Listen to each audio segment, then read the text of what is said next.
Oh yeah. No, they Oop. One can't second. stop us now. With the flexible spine. We're good. Damn. There we Now, go. now we're Now gonna we're get in trouble. You couldn't hear that music, could you? For a little bit, we did. We'll We're find gonna out. get busted. I might get busted again. Yeah. What's up, everybody? This is One of a Kind with RVD. I'm Dominic D'Angelo of SE Scoops, ad free shows, name whatever outlet, but I am here with Mr. Rob Van Dam on a Thursday night. Rob, how are you, man? I'm good, dude. I'm very good. How are Good. you?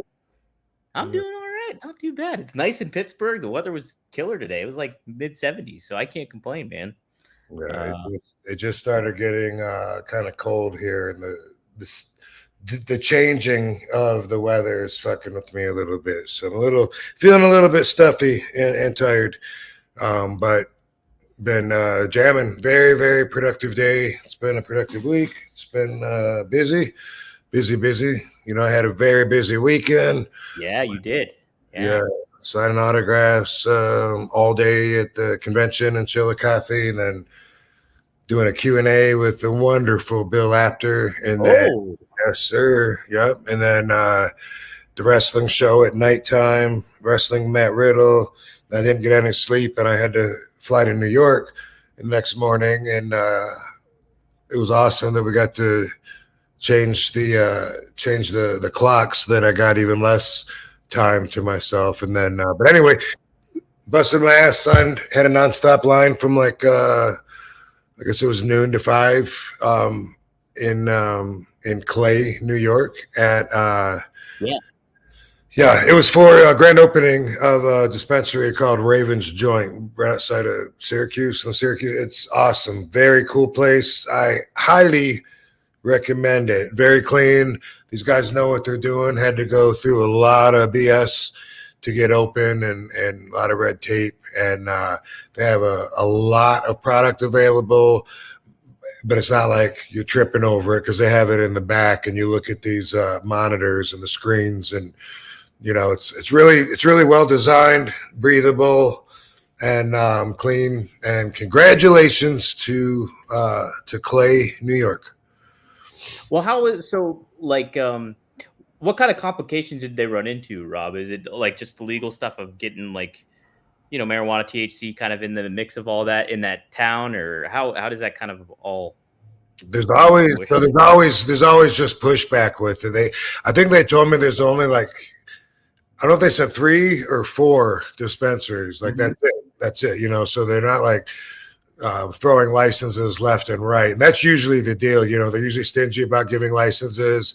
I think that they voted like 2 years ago to approve it, but then it's been that long to get the system down. So sometimes, even if it was 2022 when it was voted legally, you still might not be able to actually practice that new law in effect until you know, some years later when they have all the systems. But I believe in baby steps. It's good to like move in that direction, and you know, just anytime in that industry, you can expect to get a lot of pushback, a lot of red tape. You know, the zoning is always a big issue because people are really concerned about where you're located, and this actually happens to be across the parking lot from like a toy / comic book store where I actually did the signing so kids could be there.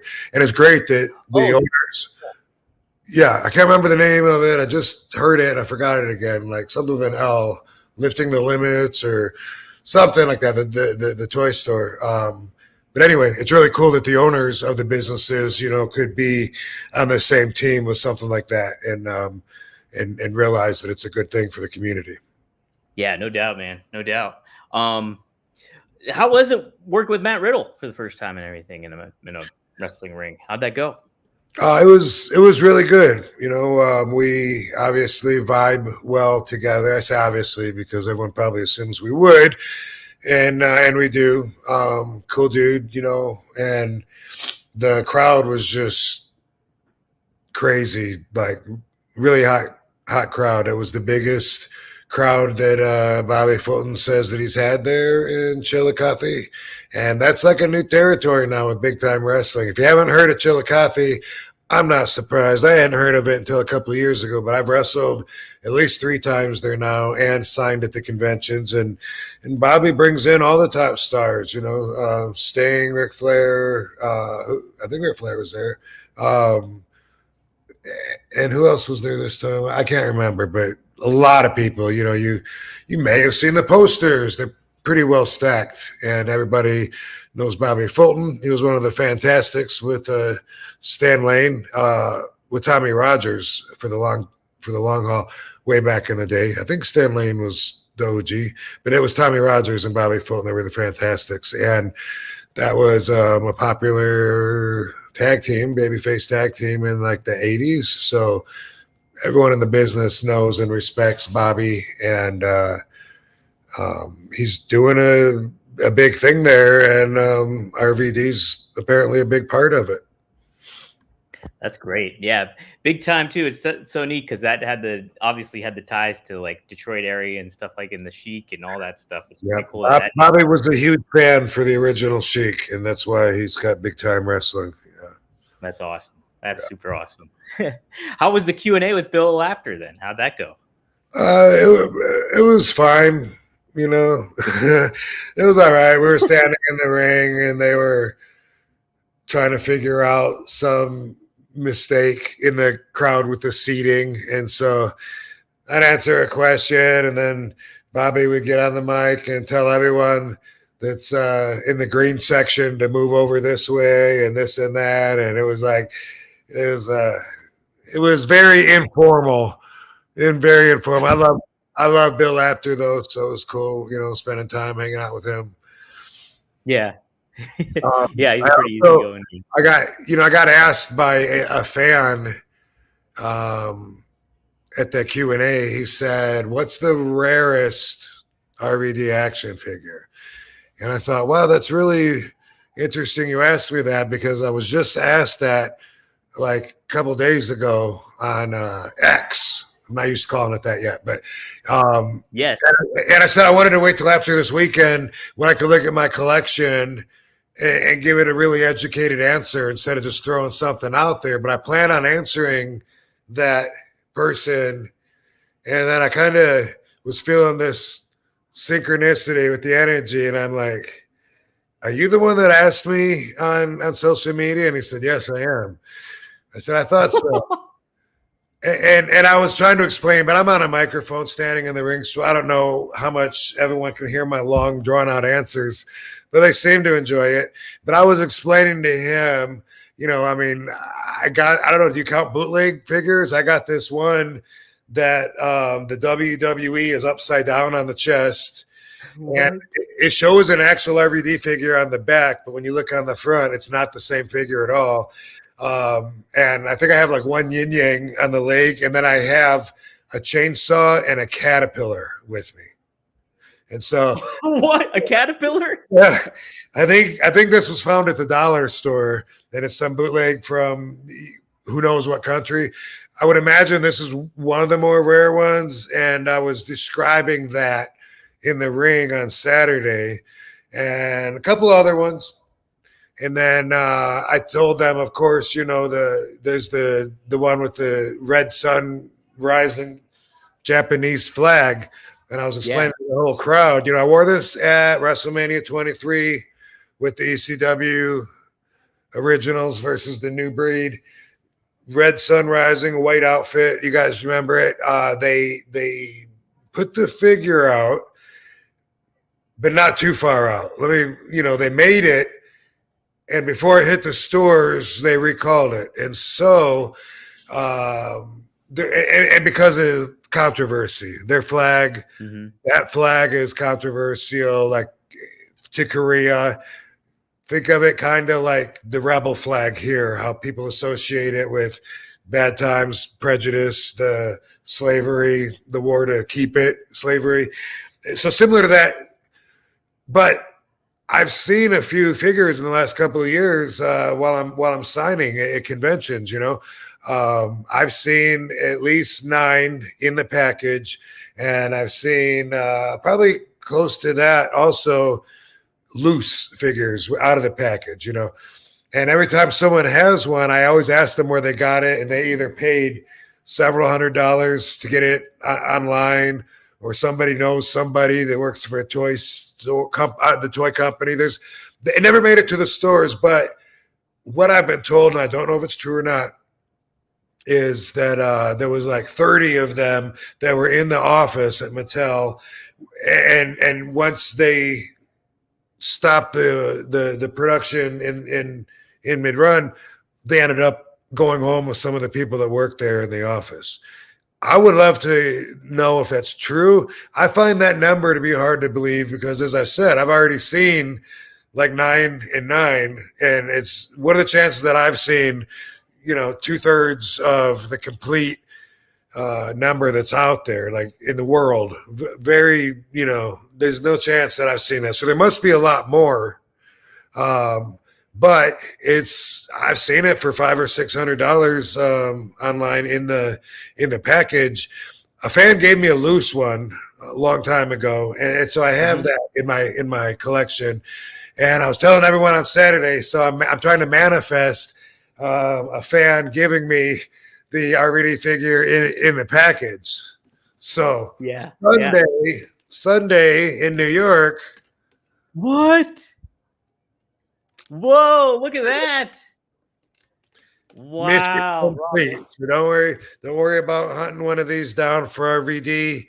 I'm all set now. I got the RVD in the Sunrising outfit, Series 91 Elite. So, boom, something to add to my collection. That's super cool.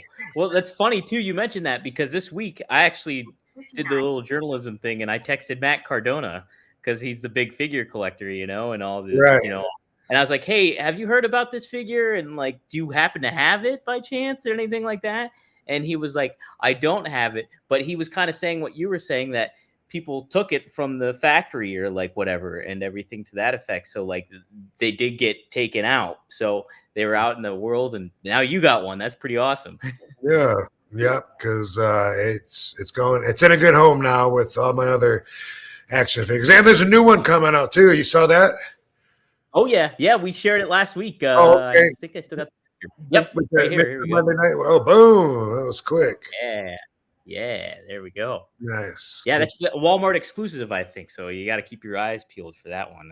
Wow, and that was show that again. I used to just tape my wrists and not my hands. Okay, and they caught it correctly with the figure. All right, they got it down, man. Yeah, they got it down. Yeah, real good stuff. Something else I wanted. So I happened to see this picture online too over the weekend. 3 of my ECW favorites, actually. It was you, Sabu, and Little Guido. Yes. Did that take place in Clay, New York too there, Rob? Was that where that was at? This was in Chillicothe at the convention. And there was so many wrestlers. I can't even begin to tell you who all I saw, and I can only see halfway across the gymnasium anyway. So at the time, and I had a nonstop line, but in between, I'm trying to look at the tables to see like who else is there that I might want to say hello to. And then I'm like, oh yeah, I can't see that far. It's just a blur anyway. But I do that all day, trying to look, and I'm like, who is that? Like, you can almost see a face. Devon Dudley, we saw, he was beside us, Ultimo Dragon. Who's over there? Shane Douglas. Yeah, Little Guido, Sabu. It was those things are fun. It's fun seeing everybody, but unless I stay tonight and see them at the bar or something, it's usually a really busy, working day. So I don't get too much time to walk around, because if I do, then I'm just keeping people waiting in line. Right. Yeah, that's the thing too, is like that balance. You want to say hi to people, but you got a whole line, and you said it was never ending. It's a little tough to kind of mingle. Scotty Riggs was there, that handsome motherfucker. Nice. Looking good. I saw he took a lot of pictures while he was at AEW Revolution. He got a lot of pictures with a lot of the talent there. He did, and he also I saw he got quite a few pictures also at this convention. So if you look him up, you get an idea of who all was there because I thought he really took the time to go around and smile with everybody and stuff, and he's so happy to be there. It's like he's doing it, like he's got a comeback, like he's amazed and he's so grateful at life, and it's just I love his energy. Just a couple years ago, he's living in his car. It probably wasn't even that long ago. Living in his car, and his source of joy was a bunch of cats. And I remember one of the cats died, and he was like so brokenhearted. He sounded like he didn't even want to live, and he wouldn't accept help because he's too proud. At least not certain kind of help. But luckily, DDP was able to offer him a chance to work for a new life. And wow, he looks great. He's jacked. He's jacked. Yeah, and hair's looking good. He's got new teeth. Looks good. Yeah. I'm excited for him. Very inspirational story. Absolutely.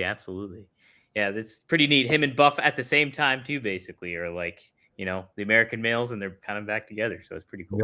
Yeah. I gotta still watch The Dark Side on Bagwell. By the way, I haven't seen it yet. Oh yeah, that one just aired. Right.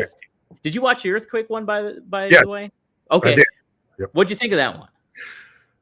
I liked it. I mean, it's a good show. It's when I watch it, I always think like, wow, that was a good hour of documentary footage. At first, it didn't sound so dark to me. It sounded like they were like, what dark times did he have? And they were like, he couldn't hold a gimmick. He'd show up to work and they changed his name again. Oh my God. And I'm like, wait, so they keep changing his character, his gimmick, and that's his struggle. Because we've had people on here, that are struggling to stay alive with drug addiction problems and getting murdered and all this. And that's dark because they did a show like Dark Side of the 80s or something. And that's how it came across, like so not dark. Like they were just trying to rip it off. And that's what me and Katie thought anyway. When we gave it a chance, we were like, yeah.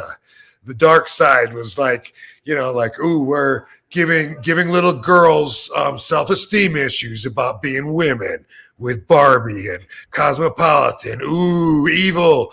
Anyway, I felt like it was going like that, and then obviously got sick at the end. So overall, that seemed like the story. It's a shame, of course, that he got sick and that he died so young. But the rest of it didn't seem that tragic, in my opinion, and that's how I took the story. Yeah. So like he was a big family man, I know, and I didn't see it yet, but from what I gather, he's a huge family man. Went to Japan, wrestled as a sumo wrestler, and then got all those crazy different gimmicks, and kind of took it good-heartedly and good-naturedly in the most part. But yeah, then he had cancer, and I remember too, he was on the Wrestle Crap forums, and he used to be on there all the time. And when I was a fan, just like chatting away, I remember he'd be on there and stuff like that. And he would be talking about getting cancer and having that kind of process. So yeah, that's kind of was his dark side, Yeah, for anybody, that gets sick or knows somebody going through that, it's extremely dark. And I mean, he also, I mean, there was the traditional like Mickey Rourke, the wrestler movie factoids, you know what I mean? Like, okay, look at this guy. He wrestled Hulk Hogan, and now he's trying to sell me a car. But that afterlife happens. And that didn't really pull on my heartstrings so much. It's just kind of tisk. That's a shame that a lot of wrestlers do have to become regular people. But if regular people can do it, then it's probably not torturous.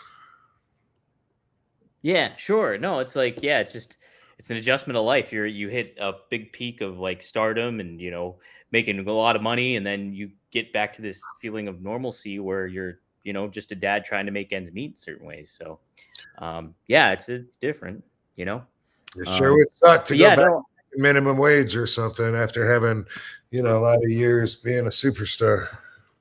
Absolutely. You're just like back to that. That's got to be an adjustment, financially and from a personality standpoint. We do have a few super chats already. So, guys, if you want to chime in with a question, definitely get an ask. Utilize that super chat over here. We'll start off with Jeff Meacham Network. I know Jeff. Thanks for the $5.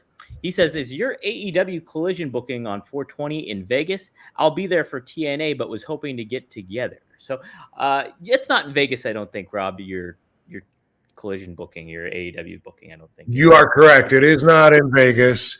When they gave me the date, it was in Little Rock, Arkansas, but it has been changed, and it is now Peoria, Illinois, outside of Chicago. That's correct. Yeah, that's right. Yes, I remember seeing that. So, yeah, Jeff, good to see you there. But I do look. It'd be awesome when they come to Vegas, and I can do a home show. For those of you who don't know, I live in Vegas, so yeah. Hey, you know what? You do Double or Nothing there once a year, so do they? Be pretty good opportunity to have Rob there. I would say that much. Hey, save on a flight. Yeah, there you go. A little less stress. Seth chimes in. Thank you for the $10. He says, "My bad, y'all. I'm trying to sort this out with the song, but they don't make it easy. Put some soft jazz on in the meantime. RVD, there's people ranking your top 5 movies on X. What say you? What is your favorites change, but name some favorite movies of yours or some movies that you like ultimately." I read that again. I think it said Moves. Was it Moves? Oh, you're right. No. Oh, thank you, Rob. Top 5 moves on X. I gotta get my. The show's not the same without starting off with our music. So I'm gonna have to insist, Seth, that you have it fixed by next week. Otherwise, we're giving all your chat donations back. Boom. Boom. All of them. How about that? Eat them. Shove them in your mouth, pal. It really makes a difference. That's why I listened on my computer. He listened on his phone. Yeah. Mm-hmm. That's yeah. We gotta have it, dude. We gotta have it. And I was telling Dom, if we gotta buy it, let's buy it, and then we can use it whenever. And if that's an option, I'm interested. So, but did I answer the question? No, I didn't answer the question. So, top 5. Well, let's go with the finishers, which are Van Terminator, 5-Star Frog Splash, Van Daminator, Split-Legged Moonsault. Now, do I have a 5th that I actually ever matched with? Right. I did beat Sting with the Rolling Thunder once. So that's true. But I mean, yeah, it depends what you want to go by, you know what I mean? Like, but yeah, those are going to be the most effective moves as far as taking something out of my opponents. But obviously I do a hell of a lot more side kicks, spin kicks, monkey flips, Irish whips. Everyone does the Irish whip. Headlock. Yeah, that's right. That's podcast.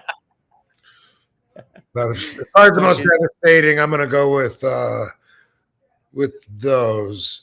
Although a strong contender to go up against the Rolling Thunder would be, I don't really have a name for it. For a minute, I started calling it the Van Assassinator just because those were the lyrics in my TNA song, and I didn't know what is a Van Assassinator. But when I crouch the dude on the top rope and then in the middle, and then I jump out of the corner and I do the flying sidekick while he's crouched on the top rope, I really like to do that one, and sometimes that one can be pretty brutal.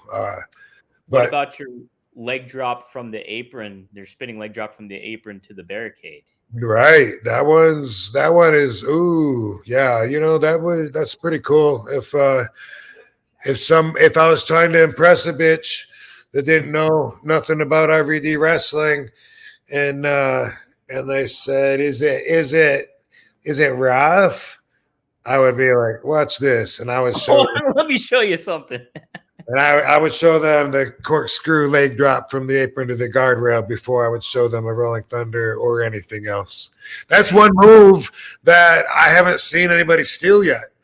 That's true. That's true. Mm-hmm. Hmm. I think that girl, that girl, that does the split leg and moonsault now, the young girl. in NXT. Yeah. I think her. Can't remember what her name is, but Kalani Kai, I think, or I'll have to look it up real quick. It might have been her. I saw some girl that did something like it, but they it was weird because they spun on the apron before they jumped. Like they were there and they turned around and spun and then like dropped a leg, and I can't remember where the opponent was. I don't think they were all the way over on the guardrail, but it was kind of like taking a version of it and making it their own, I guess. Making it their own, yeah. Kalani George. Hey, It's Lovey. Hello, Lovey. Love you. Oh, wait, neutered? I didn't get the memo to wear a pink shirt. We didn't either.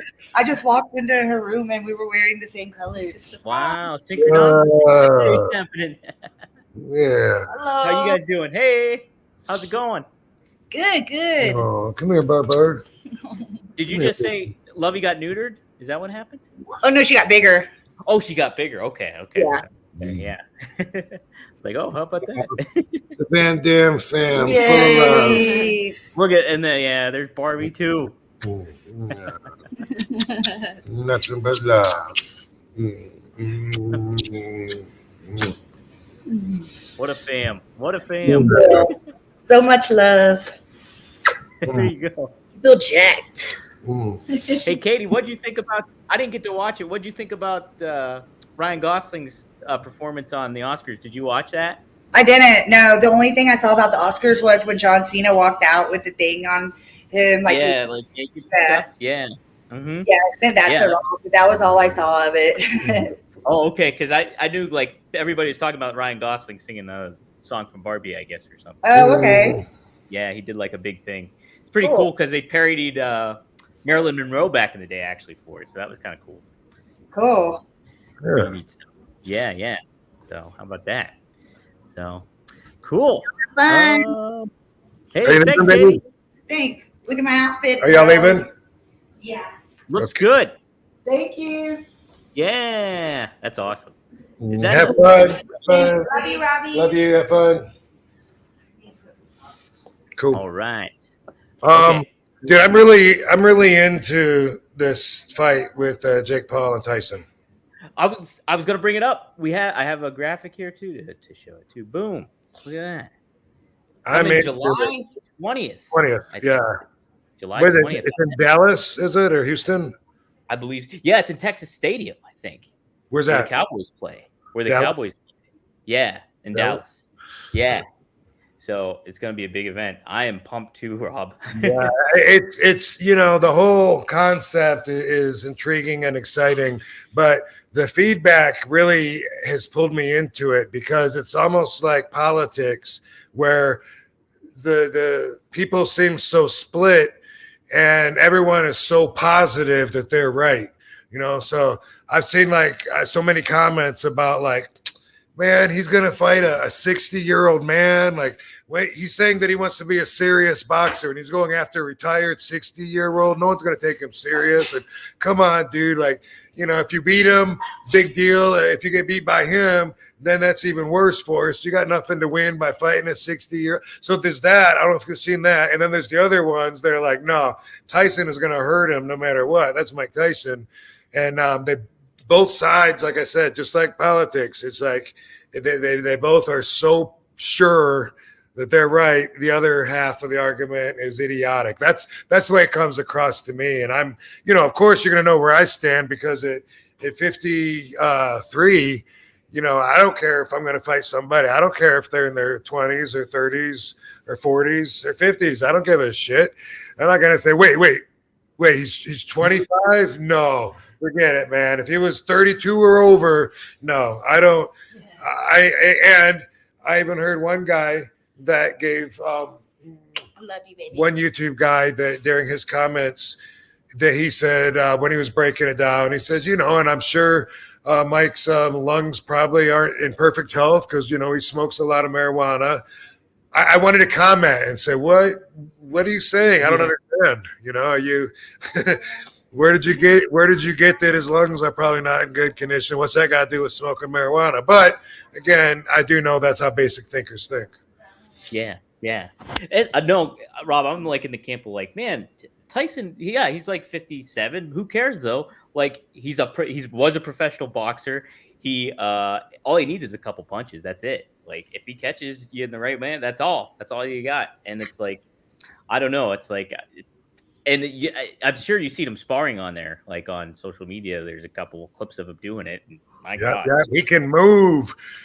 He can move and hit so hard. And it's funny because some of it's everywhere. You know what I mean? Like at least on my feed, there's like so many different videos to choose from to watch, from interviews to AI, breakdowns of it. And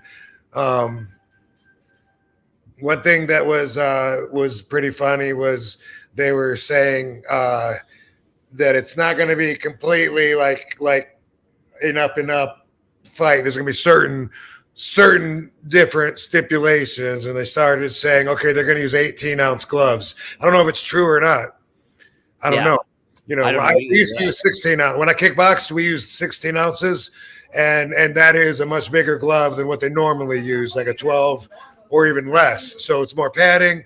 And they were saying so many things about it that I don't know where to draw the line between what was true and what was a joke, but it was like, but they're saying Jake Paul's going to wear headgear, but Mike Tyson's not. And then they're saying that Jake is going to be able to tag his brother in anytime he wants to. It's like pretty funny, pretty entertaining, but I wonder if some of that's true. Is that based on something, at least the 18-ounce gloves? I don't know. I started believing the headgear too. And they kept going down that path. And I was like, oh, okay, yeah, they're fucking around. Yeah, they got to be, because it's like there'd be no way like, hey, Tyson doesn't have headgear, but Jake Paul does. It's just like that'd be weird, right? Yeah, this was an option. This was an option. Like for instance, when I did the Tough Man contests, it was up to us if we wanted the big diaper pad or not. So like if you didn't want to get kicked in the nuts or you were afraid of it, you could wear the big diaper. But if you were like, no, fuck no, I don't want that, then no problem. Yeah. So they made that an option, but they made us wear the headgear. A lot of fighters didn't want it. Right. Yeah. And I think too, the spectacle that this is going to be, I wouldn't imagine Jake Paul wearing headgear just to cover up something, I don't know. That doesn't make sense. I don't think, to me, but I'm excited for it. Me too. There's always the talk about like, oh, how much is it going to be a work? Are they going to like make it go longer than it could? Because I mean, honestly, I made the little guess on when I was helping with Nash's podcast. I was like, is it going to be over 2 rounds or under 2 rounds? And I think it's going to be under, if it's going to be legit. If they go straight up legit, I don't think Paul stands a chance. I don't.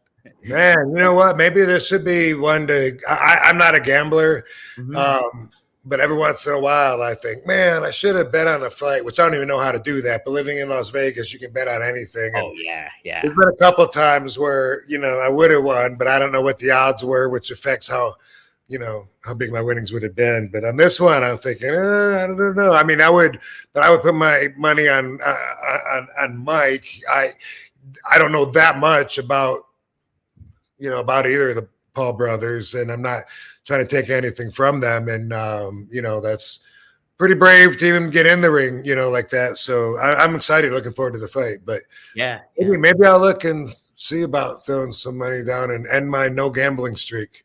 Yeah, end it up. See if I can lose my house and put me and Katie and D out on the streets. Me and Katie D and Barbie and Lovey. You'll have to fall into the life of the mob, the getting the Las Vegas mob mixed up. Dude, you know that homeless people here live in tunnels under the city in Vegas? Really? Yeah, you can YouTube it. It's like a whole city of tunnels underground. And we had the NASCAR races recently or whatever that was, and even the Super Bowl thing. Wasn't that here? That was here, right? Super Bowl was here. You guys had the F1, the Formula One racing.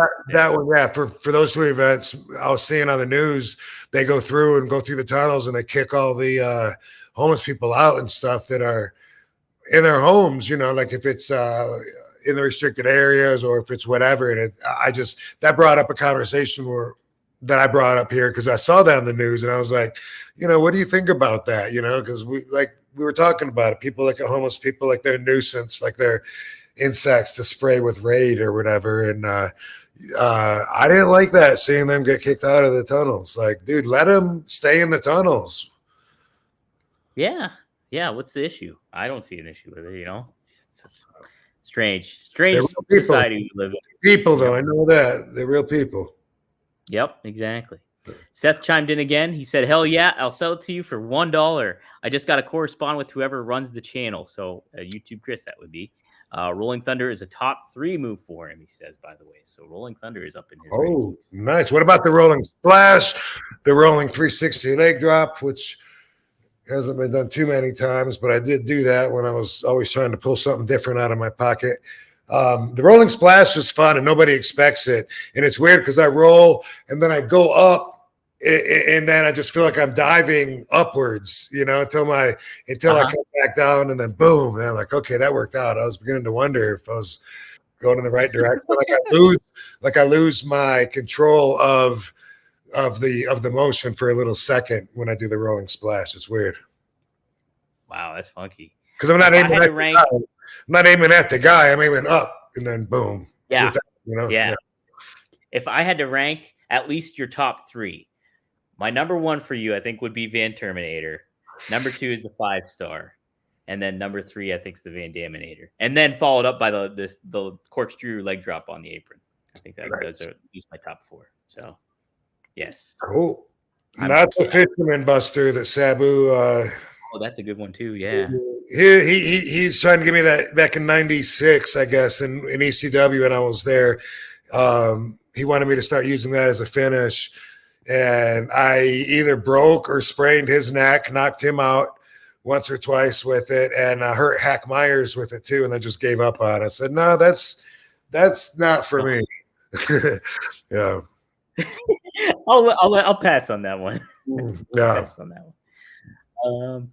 Another super chat we got. Let's see. Oh yeah, Seth also chimed in. He said, "Katie Dogs, best show." he likes Katie and the dog showing up. So thanks, Seth. Yeah. And then we have another one, Steve Soleil. I hope I said your name right. He said, in a real fight, Tyson would knock out Jake in 10 seconds, even if Tyson was 90. Bro, they have amateurs. Myself induced would KO Jake. Oh, myself included would KO Jake. That's interesting. Jake has built quite a resume for himself when it comes to the boxing. Like, I got to give him credit. He's good at it. But, I mean, Tyson's just on another level.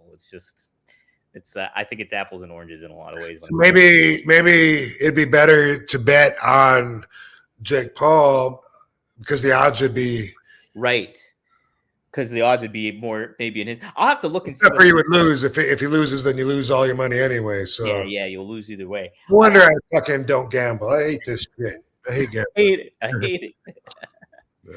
Well, hey, somebody else I wanted to bring up too, getting inducted into the WWE Hall of Fame is another boxer, Muhammad Ali. Rob, what'd you kind of? I mean, Tyson's a huge fan of wrestling, I know, and Muhammad Ali was too. I know he was really influenced by Gorgeous George way back in the day, and getting that promo style was from him. And then obviously, so many people in wrestling later became influenced by Muhammad Ali's style, like Dusty and you name it. Like, there's been a lot of different people that have captured onto Muhammad Ali. So what did you ever get to meet him, first off? And then second off, what are your overall thoughts of Muhammad Ali? And let's not forget about his match with Inoki. Tony Inoki, yeah. Mm-hmm. Yeah. I did, shamefully, I don't know if I met him because I feel like I did, but just in passing, like, hey, nice to meet you. An uneventful, non-memorable, outside of that. And I think it was like just in an arena maybe that he was at, or some fundraiser or some kind of event that he was at. I'm not sure, but I feel like I didn't have a conversation or anything like that. But I feel like it was, just respectful, like, hey, great to meet you. Dude, yeah, he's the greatest. It's one thing that whenever I see him fight, he's always got his hands down. And like when I was like training to kickbox, that's like one of the first things you say is like, keep your hands up. And if I would drop my hands, I'd get punched in the face to remind me to put my hands up. But it's seeing him is like reassurance that there's not just one right way, that everyone needs to conform to. And so that's why it's weird that coaches will teach their students like that, like it's a flaw, like they're messing up. Because maybe it's something that works for them, and you got to teach the way you're going to teach. So they're not wrong for doing that. But man, Muhammad Ali's hands would always be way down, and he's moving his head around, dancing, he's untouchable.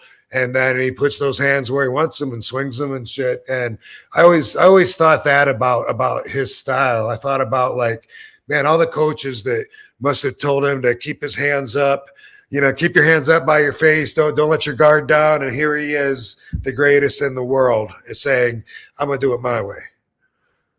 Right. That's what was great about him too, is like, yeah, he did go against the convention, and everybody, like, all the media attention he got, but then too, like, taking a stance, like, against the war and all that stuff, and being so political in certain regards. And then on top of it too is, it's just the influence and impact he had on wrestling and just pop culture in general. Such a cool thing. I think putting him in the Hall of Fame, I know he's going into the celebrity wing of things, but I think you could make a very strong argument just to put him in the Hall of Fame straight up, with you guys. Like, he might be the actual possibly OG of talking smack, right? Right. Yeah. Yeah. He like laid it out there, man, like rhyming and all that stuff. It was great. Oh man. Yeah. So I wanted to get your perspective. Did you say there wasn't a celebrity wing last week? You were saying that, like, Pete Rose is in the same category as me in Hall of Fame. No. There is a celebrity wing. So it is like, there's their own thing. Like, Pete Rose is in it. Drew Carey's in it. Snoop Dogg's in it. Else I was then, but so there's the celebrity wing. There's the warrior wing or award. Yeah. And then is that it? That and the wrestler one? Is there just three, or? So there's okay. So the warrior award, the celebrity wing, the legit one, like the one you're in. And then there's I think it's called the legacy wing, where it's a lot of older stars from yesteryear, like way back when, like a Lou Thez or a George Hackenschmidt or somebody to that effect, where it's just like they get inducted into that one. It's like they're not primary on the presentation of the show, basically, when the Hall of Fame gets presented, but they address them and they get inducted. So still four categories, I would say in total then. Yeah. And Paul Heyman's induction is the same category as mine. Correct. Yes. Okay. So yeah, he'll be in there with you in that same one. So yeah, and I do think, if I have to make a guess, that Muhammad Ali's going to be in the celebrity version of it. So he was at first WrestleMania. Obviously, we said Antonio Inoki too. It just very much a big impact in wrestling. So pretty darn cool either way. Here's an ignorant question, but he did pass, right? Or is he still alive? He passed away. I'm trying to think when it was. It might have been like, at least, I want to say 2016 maybe. 2016 maybe he passed away. Let me make sure about that though, because I'm curious. He passed away, yes, June 3rd, 2016. He was 74 years old. Okay. So, and I thought that I remembered Downtown Bruno dying, and then I saw him at a convention. I was like, "You're here. You're not dead." Like, I swear, like, I remember, like, talking about it. I thought I remember The Rock talking about it because he was so influential, helping The Rock out when he was in Tennessee, going through that territory. And it was either all in my head. Well, it definitely was, but I don't know if it was based on something I had confused or if it was a dream or what, but I was happy to see him. What a relief. Yeah. Were you thinking of Mark Curtis, Brian Hildebrand, that old referee? Because I could see where, that could be mistaken on physical looks, but no, it was Bruno. And I just, I've always known him too, since I started out in the Memphis area in 1991. That's when I met Downtown Bruno. And then he's just always been around. When I did the squash match with Sid, Bruno was managing Sid at that time. And then later on, when I was in WWE as a big star RVD, you know, Bruno and Steve Lombardi were always running around there together and stuff. Like I thought it really sucked when he passed away. I'm glad that didn't happen. I don't know why I thought that, but you know, in all fairness, we lose people so quickly, and I get to where it's just, you know, oh, so and so died. Fuck, that sucks, you know, poor family. So and so's probably grieving, and then you accept it, and then you know it's like, okay, put him on the list with all my dead friends.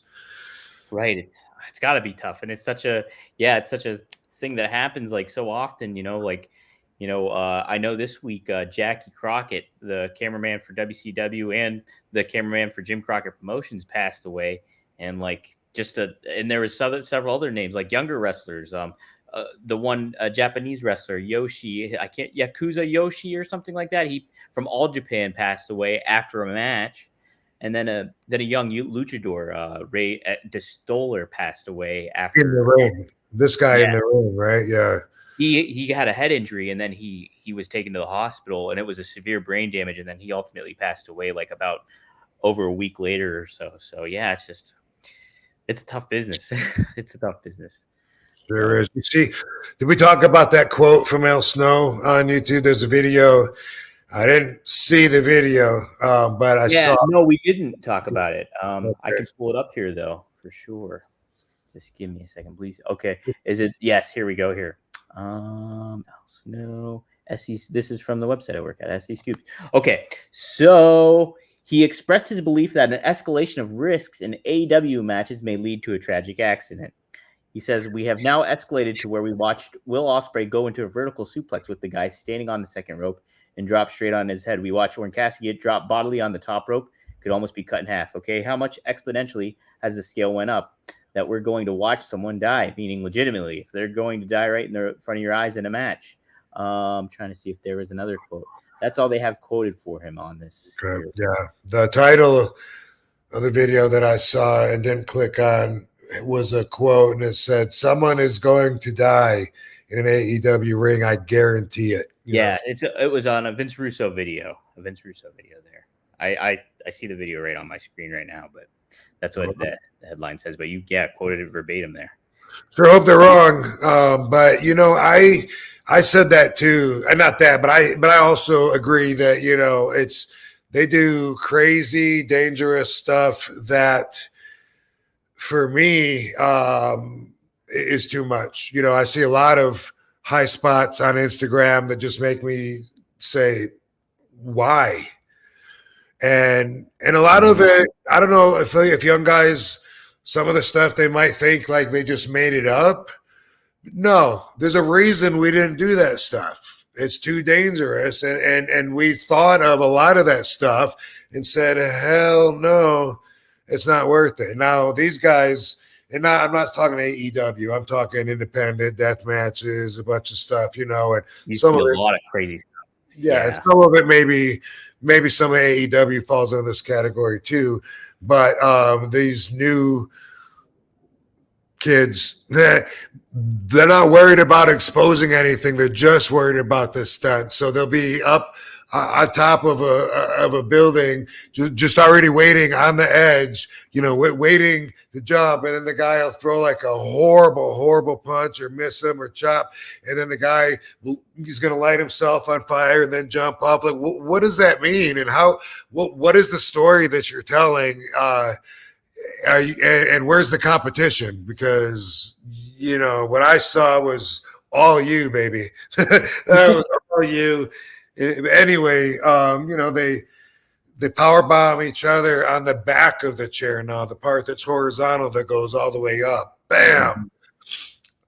Stuff like that it's dangerous. And I get, when I was younger on the way up, when I was trying to make a name for myself in the business, you know, I didn't even care if I lived past 40 or 45, you know, and I was saying, hey, even if I am taking these big risks, one, I can handle it, and they don't know. Everyone that's telling me that it's too much, it's not too much for me. I'll keep doing this every night, and I did.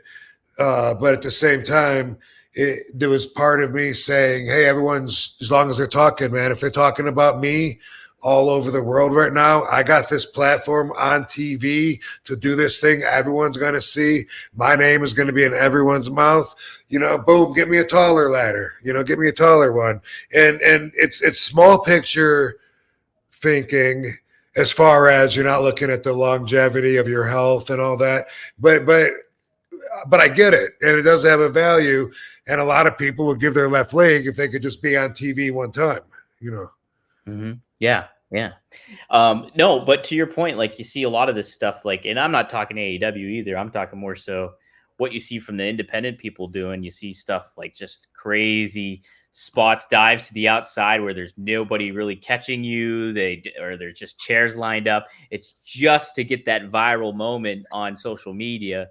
And it's just like, what's the risk? What's the story you're even telling? Like, the payoff is nothing. Like what happened to the match? I'll see two people that are just waiting on each other, and they just grab each other and like both jump together, and it's like, what was that? What happened to the match? Like, why? Was that a wrestling move? You guys just like held hands and did a suicide, fucking Thelma and Louise off the cliff. Thelma and Louise, yeah. Thelma and Louise did. But there was glass and tacks, and you're bleeding, so good job. Right. You got people's attention for like 15 minutes until they see the next spot that they're going to see on social media. And who knows any of those guys' names that are doing all these crappy little deathmatch indie shows? Like, not very many of those names are in anybody's mouths, Maybe one or two that get crossovers. Right. Yeah. Right. But that's it. Like, you don't see. Yeah, they don't stick with you, basically. So yeah, hopefully nobody does die in the ring. You don't want to see that.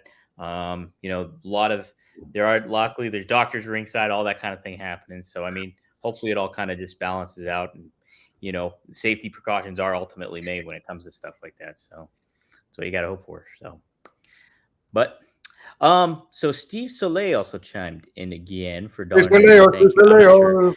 You think him dying was the Mandela? You think him dying was the Mandela effect? I don't know what the Mandela effect is. I got to look it up real quick, Steve. And I don't know who you're talking about. So if you want to clarify. You don't got to pay again. But let's see what Mandela effect means. Definition. I don't know if he's making a joke or not. Type of false memory that occurs when many different people incorrectly remember the same thing. What? Oh, so he's talking about Bruno when I said that I thought Bruno died. Yeah. Wow. I didn't know what that was either. But yeah, that's like when the rumor Ultimate Warrior died, and there was a different one and stuff like that. Like, so many people believed it. Maybe that's what that is. But I don't know. And apparently, I thought it was just last year. Like, I remember details about it. I remember The Rock giving some kind of speech. And I guess maybe that's related to, didn't The Rock buy him a car? And what was that about? Like, for some kind of, I don't know what the celebration was, but he bought him a car.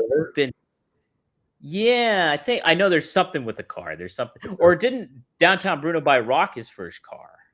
I can't remember. That's not what I'm talking about. It was something, it was a payback. Okay. Maybe it was part of the damn sitcom. I really don't know. Yeah, I don't know either. No. All right, so we got that settled then. So now I know what the Mandela effect is. Thank you, Steve. I appreciate that. Yeah. What else do I want to cover? Oh, interesting quotes from Bruce Pritchard here. He gave some thoughts on Paul Heyman and about ECW. And Rob, I want to get your perspective on it. So this was on his podcast, Something to Wrestle with Conrad Thompson. He said Paul wanted to be different. Paul didn't want to do the same old, so Paul went extreme, as far as extreme different he could get. Hence Extreme Championship Wrestling. It was blood and guts, and it wasn't for everybody, but there was an audience out there, a small audience. And unfortunately for them, the audience for them was too small to sustain it. And this is taken from, I believe, Wrestling Inc. And they also added that ECW experienced minor success through word of mouth and hush-hush working relationship with WWE, but perhaps due to violent nature, ECW struggled to find a wider audience. Then Bruce continues. He says, I don't know if it was sustainable because Paul just wanted blood and guts and to be different. And sometimes being different is not giving anybody anything of what they are used to, or what they are used to is like you either have to love it or you hate it. And I think that put him in an awkward position. So those are Bruce Pritchard's thoughts about ECW and Paul's philosophy, I guess, on it. What do you kind of think of that take there, Rob, when it comes to that?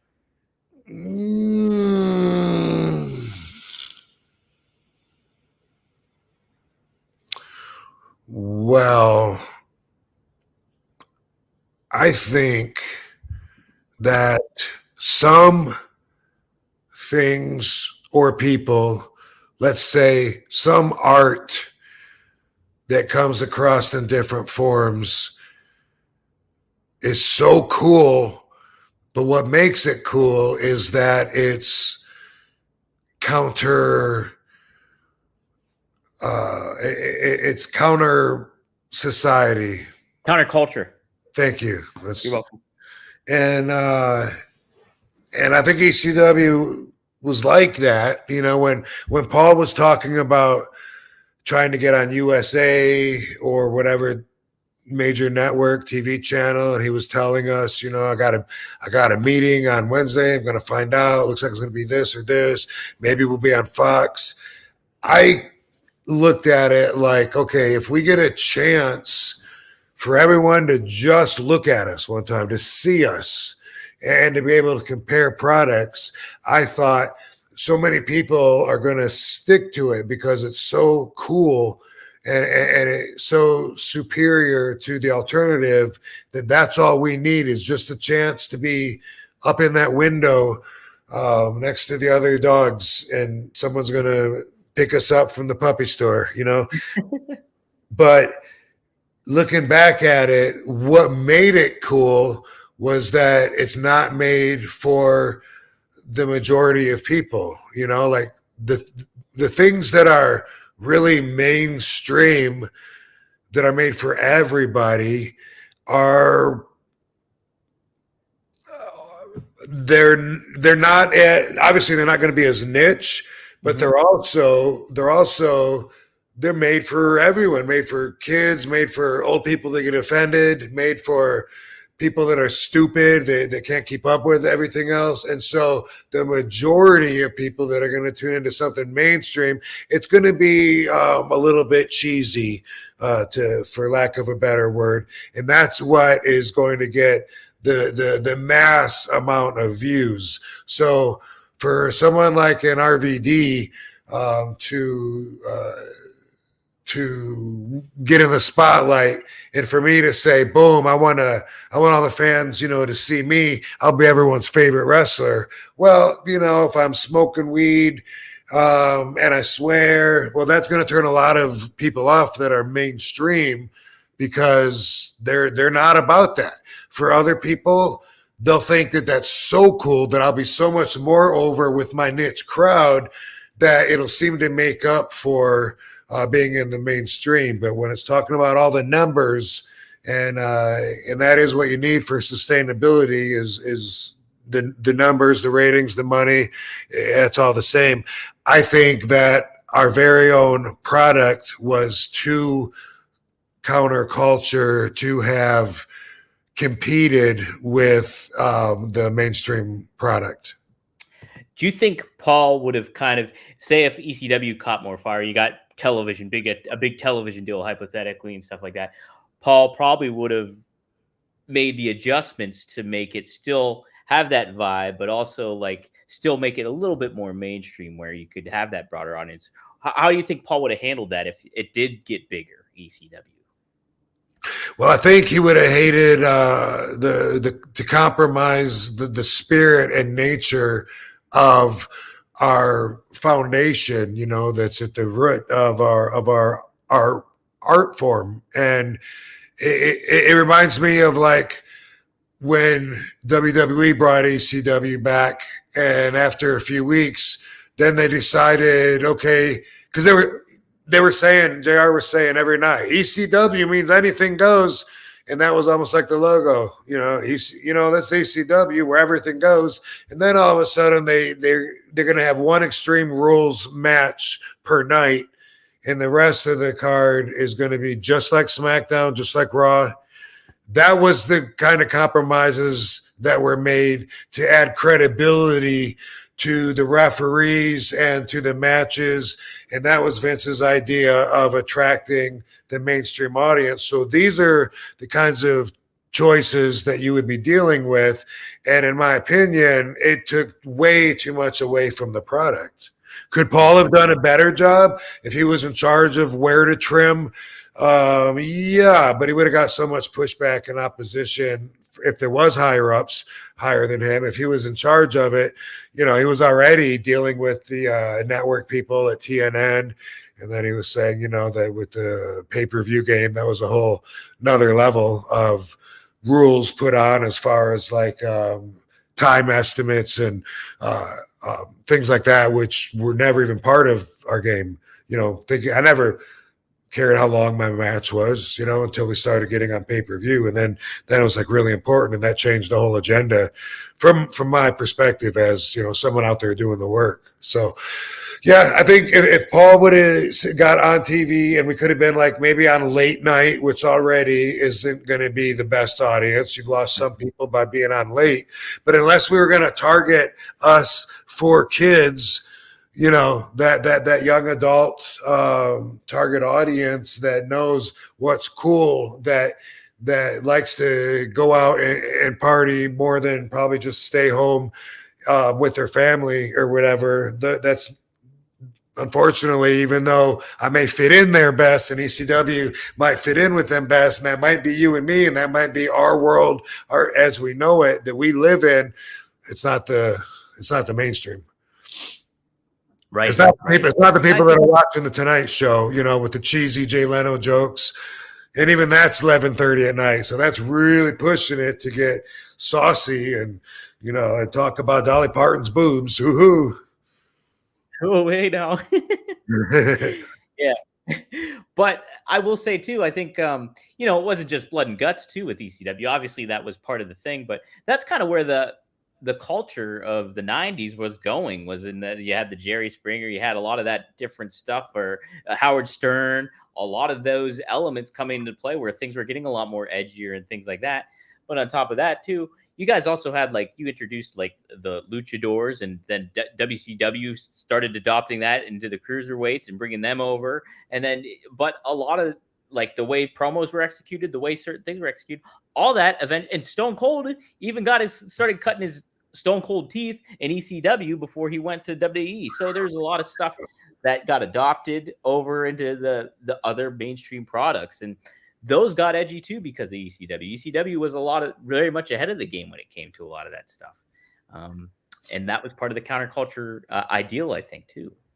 So yeah, pretty interesting thing to think about, I think. Yeah, I mean, not to mention that all the wrestlers that are out there now were influenced by watching us wrestle. If ECW was cool to anybody, it was to wannabe wrestlers that are, kids practicing moves, wanting to be wrestlers. They watch us, and then they're putting each other through tables and everything and diving off stuff. But yeah, we definitely have, we have served as an inspiration and influenced a lot of the whole pro wrestling society for sure. But yeah, you got to learn to be mainstream if you want to get the biggest numbers. And that's something that I understand more since then. At the time, I was like, I think as many people would watch ECW as would watch Raw if they were given a choice. No, I don't think so. It's, normal. I think, the status quo, mediocre people are that way for a reason. Yeah. And, it's hard to compete against something that's established as WWE was too, even at that juncture. Because, you look at the history of it back then, they had Hulk Hogan before that. They had, Bruno before that. So they were in the big New York market. They were the primary thing there. So it's just like they already had an identity established. You guys were growing and trying to make a name for yourself and trying to be different at the same time. So it's just like different circumstances for both, for sure. So that's kind of interesting. Yeah, I thought that was a good conversation. I like that one. Let's see. What else do I want to cover too? Oh, It's like yes. if you're adult entertainment, you want to be an actor, you want to be an actress, okay. But if you do it like in the adult world, you might still be call yourself that, but you're not going to get the same majority, the same mainstream crowd. You're going to get a Canadian crowd that watches those kind of movies. Something to compare it to. Right. No. Yes. Yeah. Yeah, I like it. This is kind of what I wanted to do too. Obviously, Mercedes Moné made her AEW. Oh, there's that figure again. I know. I'm gonna have to get a screenshot of that, Rob, so we can promote that a little bit. That's pretty sweet. I just did the interview. Before this, I did the podcast of the dude that gave me that, and I don't know. I want to plug his show. I'm not sure what his show is called right now, but yeah. Okay, well, we'll try to get him to give us a holler and figure it out, because that would be cool. I'll happily promote that on here too, for sure. Cool.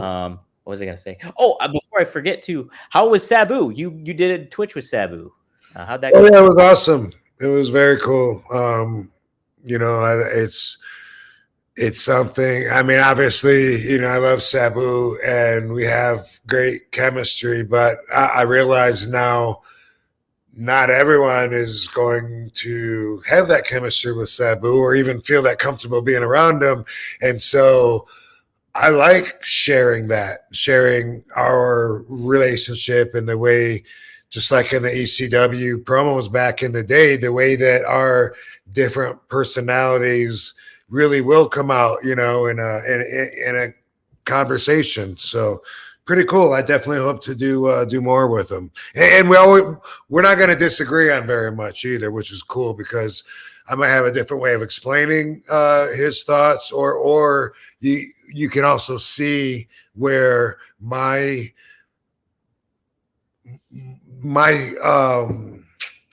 ways that I think about in the business in particular, you can see how that came from his tutelage. Because I'll say, I feel fine saying, well, the way I got trained, by Sheik and Sabu, like we don't believe boom, boom, boom. We don't think you should ever do this. There's no time for that. You got to do this, and I feel like comfortable representing both of us, even though, it was 1989, 90 last time he was training me in the ring. It's been that long, but I feel still comfortable in feeling like one, qualified. You know what I mean? I can tell you the way that I think it should be. You can disagree with me, but I got a lot of experience, and also just knowing that me and Sabu are going to back each other up because we're like-minded in a lot of ways, and definitely in the ways of the way we approach wrestling and the business, because we're from the same damn school. That's it, man. That's it. No, it was cool because it was neat when we had him on here, because like a lot of the stuff that you guys were saying, we're definitely vibing with one another. And like, I was also learning, like getting Sabu's perspective, but it was along the same lines that you ultimately both had, so that's pretty cool to kind of get that and see that. Yeah. When he talks, it's like a Neanderthal version of me trying to talk. Just kidding, Sabu. JK.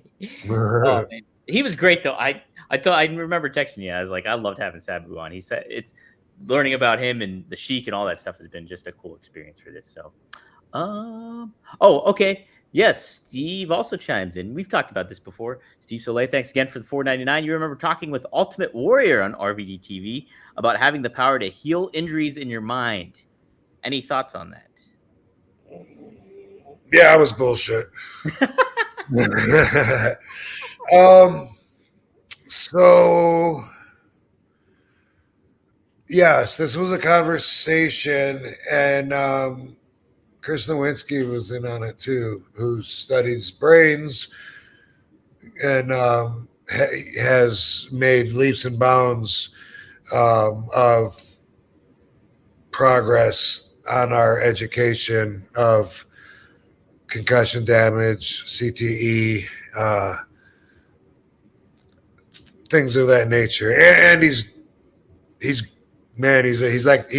Chris Nowinski goes around and gets colleges to change their ways and adapt new rules or equipment or whatever for bigger safety protocol. But Ultimate Warrior and I and Chris Nowinski were talking about the power of the mind, and it really is like the center of everything. It's where thoughts are born and thoughts become actions. So as far as the limit of what all the mind can accomplish, I think that it's a lot more than we regularly expect, give it credit for, or use it for. But I do draw the lines at some places. So I think that by my thoughts, I think if I make myself, if I'm thinking like hypochondriacs, if I'm thinking that I'm sick, that I'm coming down with something. Oh my God, you know what? I think I'm cold. Yeah, my temperature feels cold. I think my throat is starting to get raspy. If I think those thoughts, and a lot of people will have problems because they will do that. I think I can manifest that. It can become real. I think I can actually feel those sensations that start in my head, and I can thereby compromise my health to the point where I'm not feeling good. I do believe that. I think that the power of the mind is strong enough to where we can meditate and focus on all of our senses, everything that's stimulating us, and whether it's sound, smell, taste, temperature, whether you're feeling your ass the way it's sitting on the ground, or whether you feel your socks and where they end on your legs. I think that a lot of us can exercise down that pathology and learn to become so strong in that kind of awareness that I think people can probably maybe control their heartbeat, even though it's an involuntary muscle. I think people can maybe they can lower their body temperature by calming down and slowing their breathing down. I think that maybe they can feel, maybe people can feel, certain kind of people, ninja masters, monks, could feel, I'm not going to say they could feel the hair growing out of their scalp, but I'm saying maybe they can feel the hairline and the difference in how the wind stimulates the part of their head that has the wind and the part that doesn't have the wind. And they can feel that with their eyes closed. They could draw a picture of everything. Because I can do some of that. I can feel where my sleeves end if I'm meditating. And so I think there's people that can go way further than I can, that can feel inside their body things that are happening. Do I think people can fly, levitate from their power of their mind? No, I don't. And I had a karate instructor, I think I told this story before, at the Battle Creek Budokan, that said that he could, from focusing, he could have mental roots that go through his feet into the ground and make it so I couldn't lift him up. I said, nah, I'd have to show me, And so he's like, okay, try and lift me. And so I grabbed him and I lifted him right up. And he said, oh, okay, well, that's because you're strong, because you lift weights and stuff. He goes, hold on, let me try again. And he goes, okay. And I grabbed him. What do you think happened the second time? I think you lifted him up. I lifted him up again.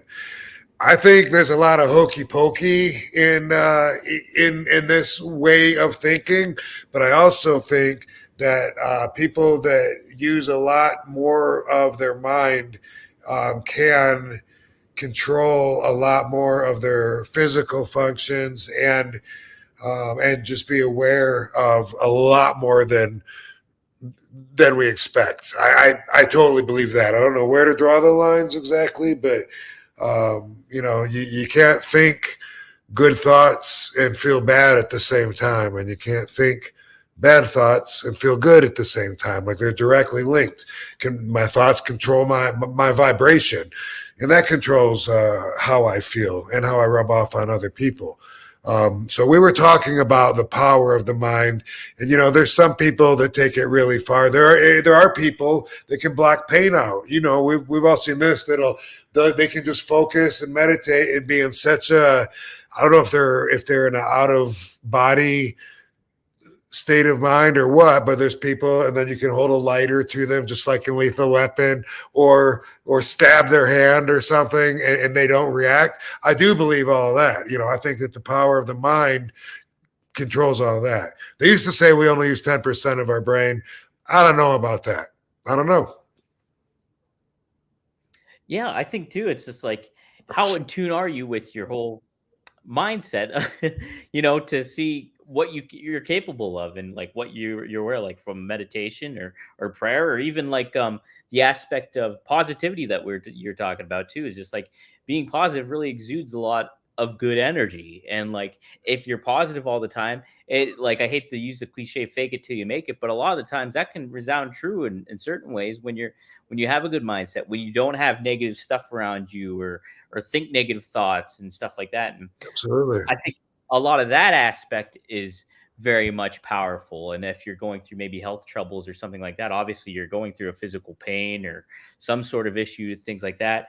If you're able to keep a mindset maybe that's positive, I'm sure that can help you along in certain ways, and maybe put you in a different mindset of making your whole body better in a certain way. But yeah, to the extent where it goes a little far is like, hey, I can root myself into the ground, or I can fucking fly. It's like, no.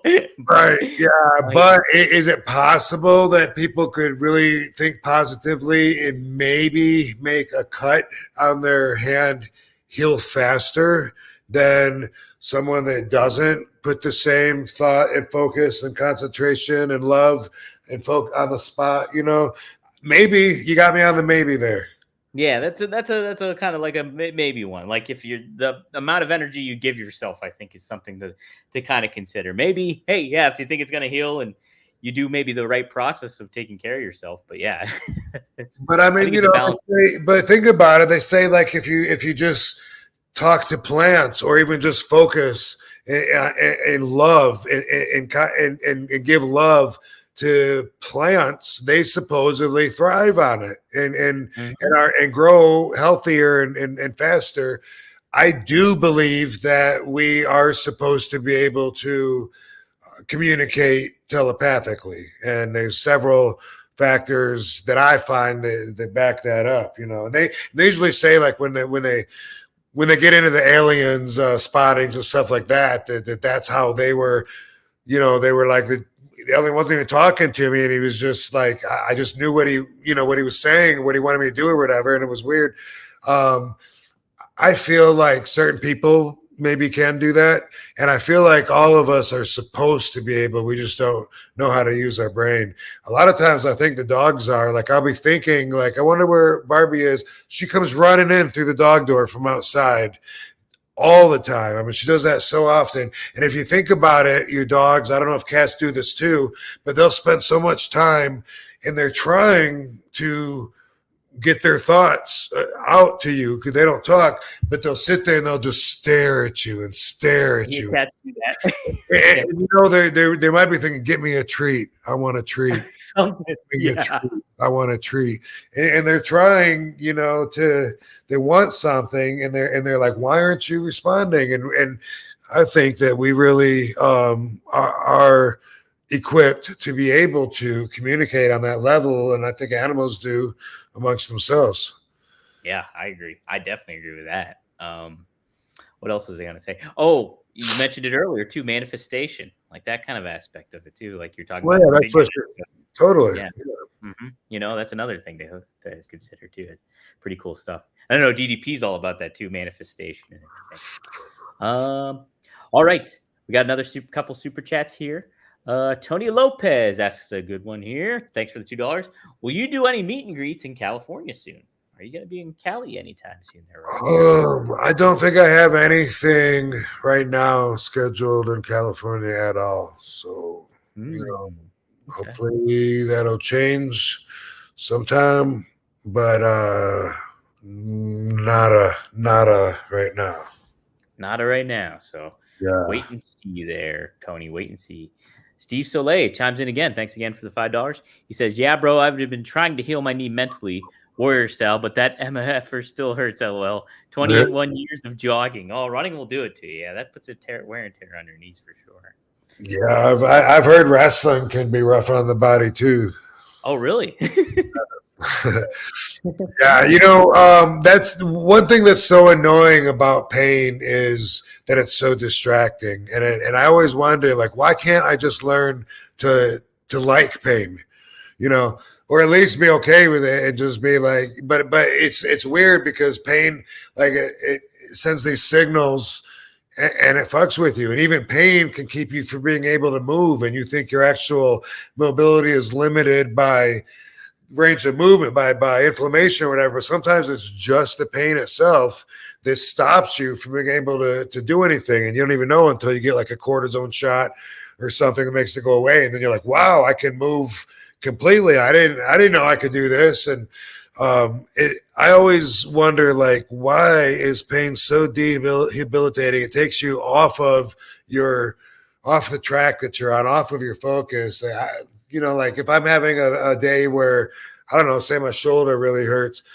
why is it that it bothers me so much? It makes me angry that when I reach out, oh God, and I can't let, why can't I just be like, yay, yay, my shoulder hurt there. Oh, cool.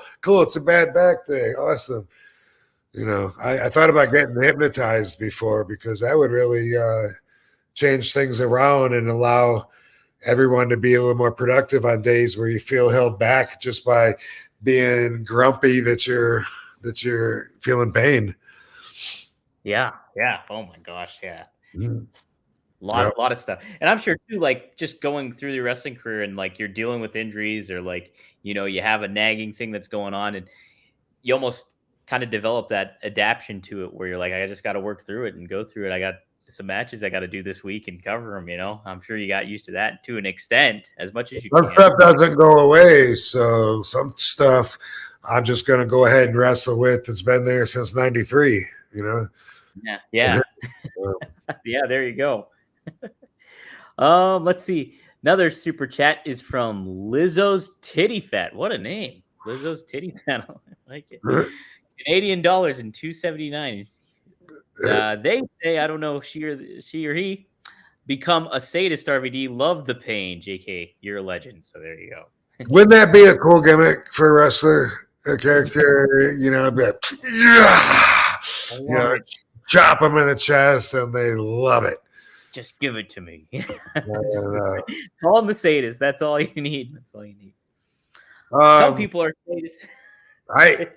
Vince, there was one time in WWE where, they were trying to get Sabu to talk, and he didn't want to talk. He didn't think it was good for his character or his future. And plus, he wasn't comfortable talking anyway. But they were insistent. They wanted him. They said, that's where the money's at. We want you to talk. And man, he was real upset about it. One day, Vince told him, it's just going to be me and you in a room. No, you don't have to worry about any camera guys to be nervous in front of or anything. I'm going to work with you. I'm going to get this out of you, man. I'm going to get you just to do this promo. Well, Sabu wanted me there. So, of course, I'm going to go there too and try and help him out.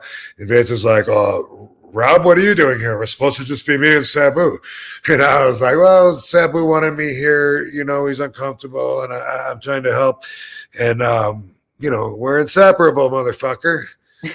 Don't worry about it.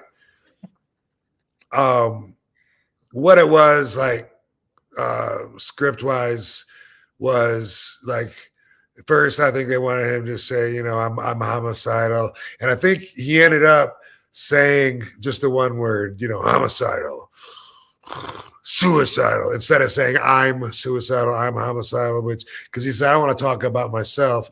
And he says, a homicidal person doesn't say I'm homicidal, he's just homicidal, which I totally agree with. But there was this point where, Vince had talked him into at least, boom, let's try it. Let's see what we can get, even though he didn't want to. And Vince was saying about how much money he made off of the Sheik. And he was saying, that he knows what he's doing. And he was saying, he could make a lot of money with Sabu. He really liked Sabu. That's the impression I got. It's from this meeting. If Sabu would have went with the game, I really think he would have been like in a top position. And he was talking about Sabu's scars and everything. And this is what Vince said. Uh-huh. I didn't know the word until this conversation, really. But he goes, "Well, I think you're a bit of a sadomasochist." And I went, he thinks you're a sadomasochist. And he said, and so are you, Rob. And I was like, oh, what is that? What is that exactly? Yeah. And we don't enjoy the pain. It's just that it's worth the pain to show our durability, and we don't mind putting our body through a wreck, because our body is our vehicle. That's all we got. So we're doing it, and thank God we have an outlet for it with pro wrestling and our fans that appreciate what we do. Yeah. Oh man. It's neat because Sabu is in a way like he didn't need to talk necessarily. Like it was Right. just got that identity where it's just like he's got that air of mystery about him. It takes away. It really, yeah. If he never talked, he would still be so mysterious. Yeah. Yeah. That's the thing. It's just like you didn't know what was he about. Why was he doing all the stuff that he was doing? And having somebody like Fonzie that's over the top was a great compliment to him. And and you, along with him, like kind of being laid back and like kind of teasing him sometimes, like when it's like in those backstage promos and stuff in ECW. It was just a great dynamic, and that really got Sabu across, I think, in a lot of ways too. Yeah, I missed that. That would have been good to just stay on that path. And every time he would come out, the fans would be like, "Oh man, this guy, check him out." And they'd be intrigued by him, by the way he looks, his moves, and the fact that he doesn't talk to you. Yeah, that's it. What's he about, man? What's he about? Cool. Well, we'll wrap it up, I think, with this here. So Mercedes Moné made her AEW debut at Big Business, as expected. It was in Boston, and but she, and I read a quote about her from last week where she talked about leaving WWE, and then you made me aware that she was influenced by you and made mention of that before. So here, you've talked about social media before, and she gives a social media perspective on here, and I kind of wanted to get your take on this. So she said, this is from the Kick Rock Wrestling podcast. So she said, social media is so mean. People don't understand that as celebrities, we legit get bullied and harassed online every single day. And people are like, well, it's part of the business. You guys could take it. She says, it's taken years to toughen my skin because I would read things and I'm like, somebody called me this or they think I'm this, and breaking down for people's comments. People do that. People get so hurt by people's comments that they take their lives. And she was referencing to the one young Japanese girl. I wish I remembered her name. They actually put it down in the article. I didn't put it down. But yeah, that happened a couple years ago where she took her life because of that stuff. But yeah, Rob, being in this social media landscape, when you're a wrestler, you hear everything, like the good and the bad, and sometimes the bad stands out more than the good in a lot of ways. So yeah, just what's your overall take? I know we talked about this before, but I just thought this was interesting. She brought this up too. Yeah, so it is interesting. Here is how I see it, and hopefully this doesn't come across as callous or cold, but if you want to be a public figure, and you want to be famous, that goes with the job. You can't want to be a superstar and be thin-skinned at the same time. You just can't. It doesn't. It's not a healthy combination. Now, if you're a private person and you just have a job you go home to and come back, you don't deserve any of that, trolling and bullying. And, maybe that's completely unfair that anybody, is anything less than nice to you. But if you're an image, which is what I always get back to, for so many people, and we're talking, millions of people, hundreds of millions of people, and you're an image, they don't know the real you. They know just what they know about you. That's all. You watch someone wrestle, how much you really know about that person. So that's who they're judging, is the image, and you got to be ready for anything. You can feel insulted, but that's on you. You gotta say, like, man, that's insulting. But oh well, this person insulted me. Boom. You got to be okay with it, and you got to, again, like I talk about on here a lot of times, get your self-value and self-worth from yourself. You got to be able to feel proud of yourself, like a winner, like you are doing it the right way, your way. And you can't live life just trying to meet other people's standards, because they have different values than you. You don't care about the same things that everyone else cares about. And so they're going to judge you by their values, but they have their life, and you have your life and your values. And even if you are known as an image, that's not the real you. That's just part of you. It's a reflection of you. So let them have the image. They're not coming after you. They're coming after the image. It goes with the job. That's part of wanting to be famous, wanting to be a public figure, wanting to be exposed to the entire world.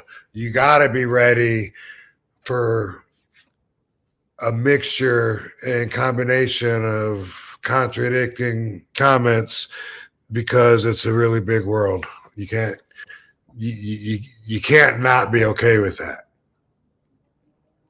Yeah, I think that's a really good way to put it too. And social media is such a landscape where, hey, you are a celebrity. You got to be accountable for what you say. A lot of the people on social media don't have to be accountable for what they say, because they can just put a blank picture, a picture of a wrestler of themselves, like as themselves on there. They have no identity on there. Right. You're accountable. And you've mentioned this before on previous episodes and stuff like that. And I think in addition to that too, your generation grew up in a time where social media wasn't there. The cell phones weren't there. Everything wasn't there. Like, I'm a millennial. And I think as stuff like that, and if you get younger, even than like Gen Z, I think it's the one below me. But like, for some reason, our cultures are a little more sensitive when it comes to stuff like that. So if you're a younger person, even than me, you're going to take things a little bit more to heart than what RVD or what I'm just thinking Terry Funk might think, or something like that, when it comes to something, Well, and, yeah. I mean, people are more sensitive in today's society, for sure. And it's becoming more wrong to insult people. I mean, think about it. What is a hate crime? I mean, you can add a charge onto another crime because they hated them while they were doing it. What kind of world is that? So you murder somebody. Okay, you got the murder. You murdered someone. Homicide, person's dead. Boom. But now, if you murdered them because that person was black, and you hate blacks, and that's the reason you kill them, now it's more than murder. Now it's a hate crime. It's actually a worse crime to include hate while you're killing somebody and ending their lives. That's kind of crazy, because how can you enforce laws and regulate people's emotions and feelings, and really you got to decide their intention a lot of times, which is crazy anyway, because that is what tells you if it's manslaughter, involuntary, or homicide. And so, your actual intentions, which is your feelings, what you're trying to do, is half the factor on top of your actual actions. It's crazy if you think about it. I forgot what the original question was now. Boom. Oh, I was just mentioning too how like the younger generations, as generations get younger, they're like more sensitive in that aspect. Yeah, no, it's true. We are getting taught to. I don't know if we're getting taught though to be more aware of other people's feelings. I try to teach it, to be empathetic, to realize it's not just your perspective. Everyone has their own perspective and values, but I don't know if that comes across while they're pussifying our nation. I'm not sure if at the same time that they're getting across, quit being psychopaths and only caring about yourself. They're just getting across, don't touch a girl's vagina without consent. I don't know. It's like they're changing in a way that is going to hold a lot more people accountable than ever before for their actions. At the same time, I'm not sure if people are going to learn to care more for each other and to have more of a team. We're all in this life together, let's push each other forward kind of thing, because I kind of feel like it's lacking more than I've ever seen before in my life. I agree with that. Like, I think things are a lot more divisive when it comes to certain things. And like, if somebody says something and they're like, okay, you're over here and I don't want to associate with you anymore. Where there was more of like, okay, let's kind of factor in a lot of things. I'm not going to take that to heart, or certain things like that. There comes into play. That's a certain, definitely like a balance I've kind of noticed where there's like, people will speak their minds on social media and things will be said and people get absorbed with that. You see everybody looking at their phones and stuff. So it's just like that becomes a big part of your life. And if it is, and you grew up in a certain generation or grew up in a certain household, it might affect you a little bit more than say somebody else that grew up in a different generation and grew up in a different household. It's just different, Yeah, it seems more like the way to be is going to be to not offend other people, but to accomplish that by just staying to yourself in your own little bubble. Yeah, which does not sound fun. Yeah. Hey, I see. It's Seth again. I'm looking in the chat room. Yeah. Oh, yes. Thanks for reminding me. Yes, he said, I saw Lex Luger started DDP yoga today. Super inspirational. That's awesome. I didn't see that. I'll have to go seek that out, Seth, because that's super cool. Same, because that sounds awesome. And man, I bet he's so happy to be able to exercise, because, look at the guy at his peak when he was jacked, like the bodybuilding physique, and obviously that's who he identified himself as. And then to be confined to a wheelchair and stuff, I wonder how much he can do and what he can do now. I don't know, but I'm going to seek that out and try to see what DDP's doing with him, because that sounds fantastic. Yeah, that sounds really cool. I think Lex is able to stand up. He just can't trust his body, I think, enough to like move around to the extent that he wants to, obviously. So I think a lot of the time, and I think he's still capable of driving and everything like that, if I know correctly, and all that kind of thing. So, but that's awesome. I got to look that up too. I'm excited to check that out, because Lex is such a good, positive dude now and everything like that. So he's another guy that should be Hall of Famed. So, okay, let's see. Lizzo's titty fat yet again. Pick one.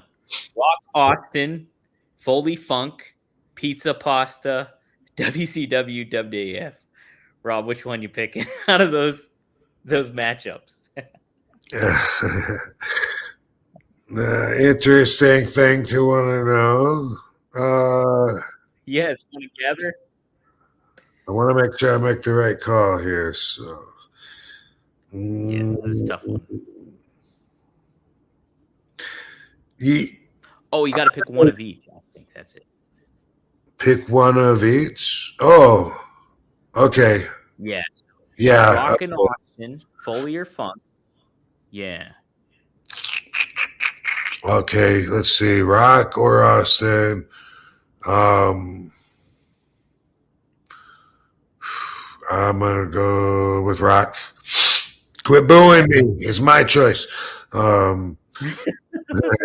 Foley or Funk.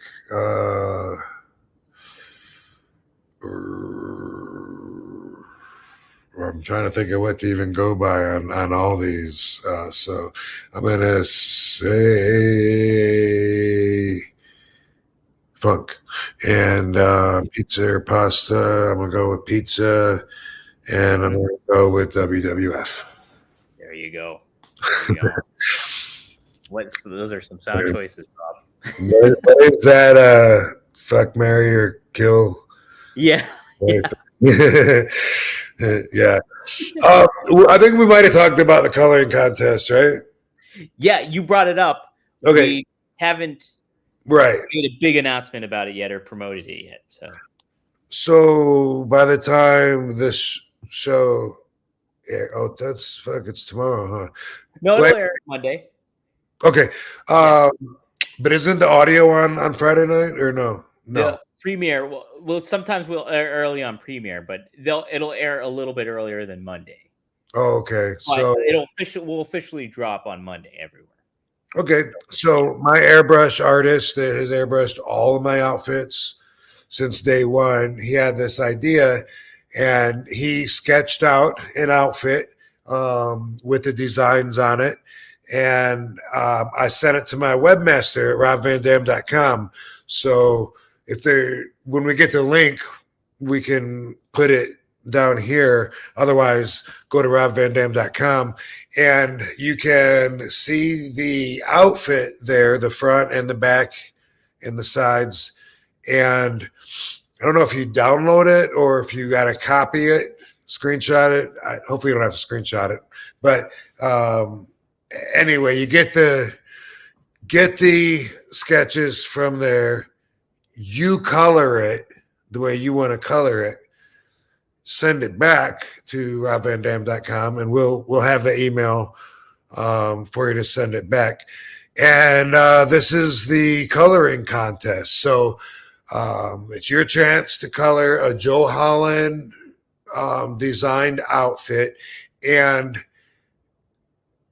after everyone sends everything back, and we're going to have this going for a while. So I know I'm not giving you all the information right now, but don't worry if you're saying, damn it, I got to have it. This contest will last until 4/20, and then the contest will end. And then we are going to pick the winner. And then the winner will not only be announced as the lead colorist, but Joe Holland is going to make that outfit come to life. And he's going to paint that actually designed outfit that we're then going to put on RVD's body, and I'm going to wear it on TV. Bam! And then, and maybe we'll send you some little package, little care package too. Ooh, that sounds nice, Rob. That's going to be fun. Yeah, well, I'll make sure to get the links. If there's like a PDF or an image, I'll share that out. So make it available for people. And then you guys, submit it in. We'll get a voting system set up here and get things cooking. Rob will pick out some. We'll do a top 4, and then we'll do another round of voting or something like that. We'll figure something out, I think, for it. I was thinking I could wear it on the 420 show, but that would require Yeah, that wouldn't time right. That'd be an earlier deadline than we'd have to It would do. be an earlier deadline, and I don't think we should do that. Okay, so we're gonna celebrate 420 all in one foul swoop with Rob being on AEW, you coloring and getting your submissions in. So I like it. In Peoria, Illinois. Oh yeah. I'm excited. I'm intrigued to see what TK Tony Khan has set up for you, Rob. It's gonna be a special day. Indeed. Let's see what it does to my ongoing win-loss record. Yes, that's it. My ongoing. Well, Rob, did you have an RVDology this week, or we covered a pretty good ground on that? I think in a lot. Yeah, I think we got it. I think we covered it for today, man. It's been a pretty long show, and I think we're all better after this show. We all leave this show a better person, and that's our. I feel mildly improved, at least. So Me too. I'm in good shape. Yeah. Cool. Well, guys, if you like what you're seeing, you can go to rvdtv.com. That's where you'll get a new episode every Monday at 4:20 p.m. Eastern Standard Time. You can also check out Rob's YouTube channel too. Clips up there, episodes up there. Rob does his RVDology stuff up there too. A lot of good stuff. Also, follow Rob at The Real RVD on all social media, Instagram, Twitter, you name it, X, whatever you want to call it. But follow me on Twitter at Dominic D'Angelo. And cool. Rob, I'm excited to see what's down the road for you. You were a busy man this week, and hopefully you get a little bit of breather before stuff starts cooking up again here. Well, this weekend I am going to be in town, and then next weekend is up in Springfield, Massachusetts, March 23rd. And I just got all my posters up, by the way.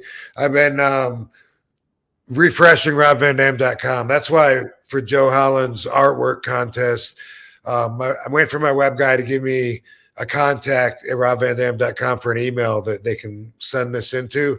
But I want to be able to say, go to robvandam.com and you can see where all my appearances are. And I want to keep it updated so that I can use it for things like that, because I have a lot of posters that I put up there, and I do have one or two more that I gotta put up tonight. But a lot of that's just WrestleCon week because there's so much going on. But how much was WrestleMania? Yeah. But if you look on there on the appearances, you'll see. So it's March 23rd. And I don't know what's after that right now. I got to be looking at it. April's really busy too. I know that. Yeah. All right, dude. Your eyes peeled, guys. What's that? All right. Good stuff, guys. We'll see you next week here on One of a Kind with our. All right. Thanks.